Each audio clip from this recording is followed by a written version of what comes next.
Как работать с лесом эффективно и экологически грамотно? Как минимизировать воздействие на окружающую среду и вместе с тем наращивать производство? На эти вопросы ответили специалисты Мондис ЛПК во время зеленого пресс-тура.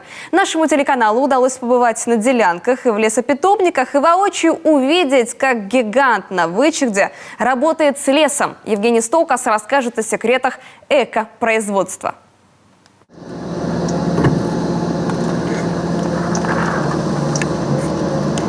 Современный харвестер как будто играючи поднимает воздух и сразу же распиливает целое дерево. Именно так выглядит современная лесозаготовка. Ручной труд уходит в прошлое, а на его место приходят безопасность и скорость работы. Этот завораживающий процесс – та самая отправная точка, с которой начинается вся производственная цепочка Монди СЛПК. За смену один такой аппарат заготавливает 200 кубометров древесины. Непосредственно на делянке работает 6 человек в одну смену. Да? Во-первых, они работают и днем, и ночью. То есть ночью раньше валка, скажем так, с бензопилой это была практически невозможно. Да? А тут современные машины, харвестеры позволяют, обеспечены, значит, большим количеством светового оборудования, которое позволяет работать и ночью, и в непогоду. И, соответственно, производство имеет надежного поставщика древесины, то есть вот проблемы поставки древесины на сегодня практически не существует. Эта делянка недалеко от села Гакшир в Сысольском районе одна из многих, где заготавливается древесина. Растут здесь 4 породы деревьев – осина, береза и самые полезные – ель и сосна. Каждое дерево используется по своему назначению. Меньше трети – так называемая деловая древесина, большая часть – балансовая. Но срубают на делянке не все. Наоборот, многие деревья остаются нетронутыми для сохранения биоразнообразия. А здесь участок, где лес восстанавливают. Это тоже ответственность и долг лесопользователей. К слову, сажать деревья, как и рубить, это целая наука. Мы создаем посадочное место тем, что нажимаем вот на эту вот педальку. Разжимаем и опускаем туда.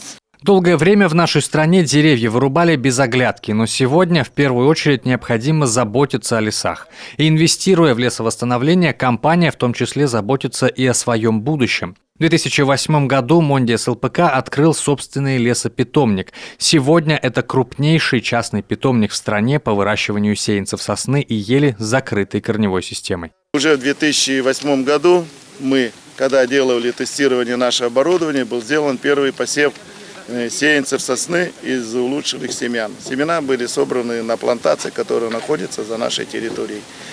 И в 2008 году мы получили первый результат, это 427 тысяч сосны. За годы работы нашего питомника мы вырастили уже в пределах 50, может чуть больше миллионов сеянцев.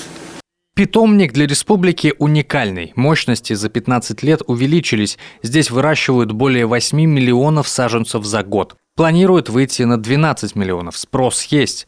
Часть продается соседям в Архангельскую, Кировскую, Ленинградскую области и в Пермский край.